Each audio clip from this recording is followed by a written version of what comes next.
There's nothing wrong with going 70-30. Do whatever you can, but we all need help. You got to stop being selfish. You got to stop being self-centered. Inflation is high. The economy is bad. If rent alone is $2,300, do you have a car note? What about car insurance? What about your electricity, your gas bill? What about your food? Ladies and gentlemen, I hope all is well with you and your loved ones. I'm Travis, and welcome to the IPH Theory.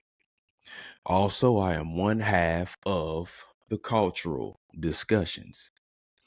And today I have a post that I want us to look at. It's about a very caring young lady who is mindful of the times that we're living in. Let us look at this post. This was a post from a young lady named Sierra. I believe this is on Instagram.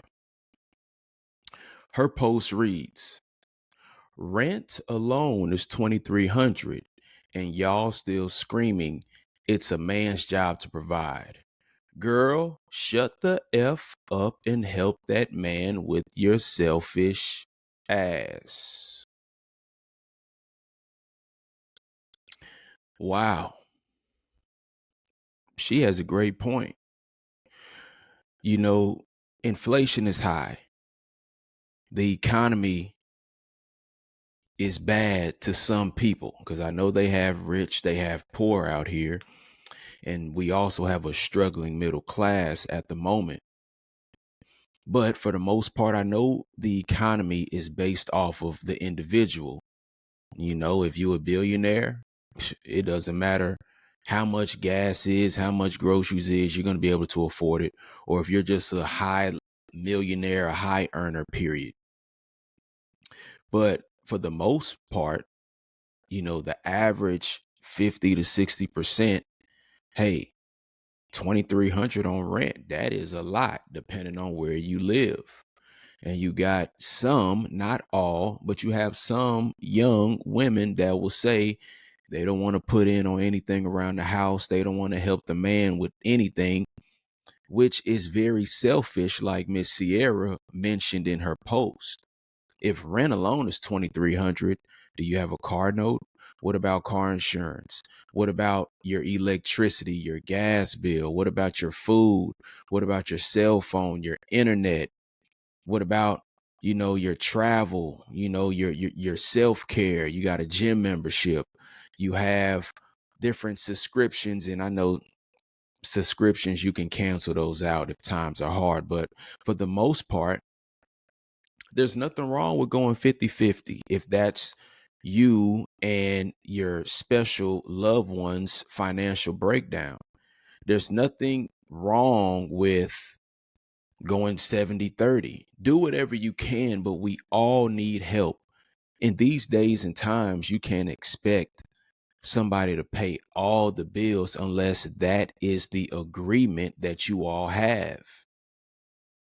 And as you notice, Sierra said you're selfish if you don't want to help out. And if you really don't want to help out and you are working, what are you doing with your money? For instance, I could be paying all the bills, but are you going to pay the life insurance? Are you going to take us on trips? Are you going to pay for the food? Are you going to pay for the gas? If I'm paying majority of the big bills, can you cover the cell phones, the car insurance? There's no way that you're working and you are an adult sharing or living with another adult, whether they are, whether you're in a relationship or a marriage or whether you're just a roommate.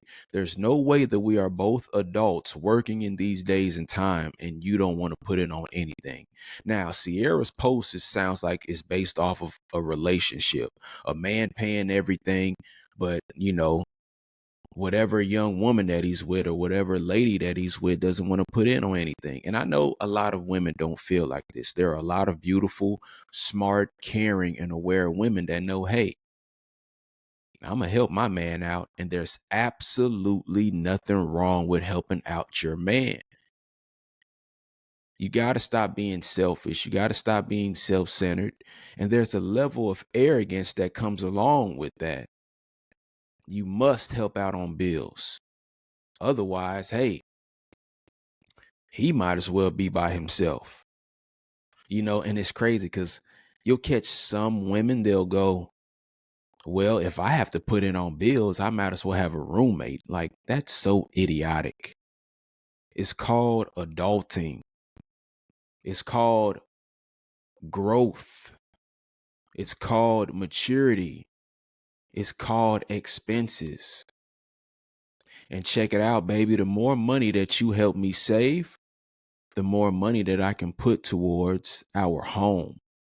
You can't expect me to pay all the bills. And what if we're not even married yet? To some people, they will call that shacking. Some people will say, hey, don't live together unless you're married. I'm guilty of being in a relationship and living with her prior to marriage, and I never do it again. Even if the only way I would live with another woman right now is if we were engaged and moving towards marriage. But if there is no ring on our fingers, we're not moving in together. But hey, that's a whole nother topic. If I can sit here and talk about that for at least 30 minutes,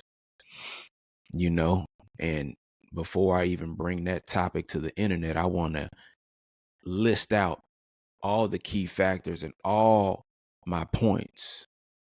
But anyway, Sierra, you sound like a beautiful young woman. Based off your picture, you seem very attractive. And if you want to be a wife one day, you are on your way to being a wife. You're beautiful, you're caring, you're supportive. And I know we've never met, but you can, based off of what you said in this post, just lets me know that you are aware of the times that we're living in this economy with this inflation. I know people that have degrees in all different types of fields of work, and they're looking for work. You got this AI out here that's automating everything. Hell, you can go to the store right now and you're not even going to stand in the line with a cashier because you're going to be ringing up your own groceries. So when money gets tight and when things get bad within society, as loved ones, we have to come closer. We must help each other. There's no other way. Anyways, ladies and gentlemen, I'm Travis. I appreciate your time. I appreciate your patience. Whoever watches this, I appreciate your engagement. God bless you and your family. Have a great day.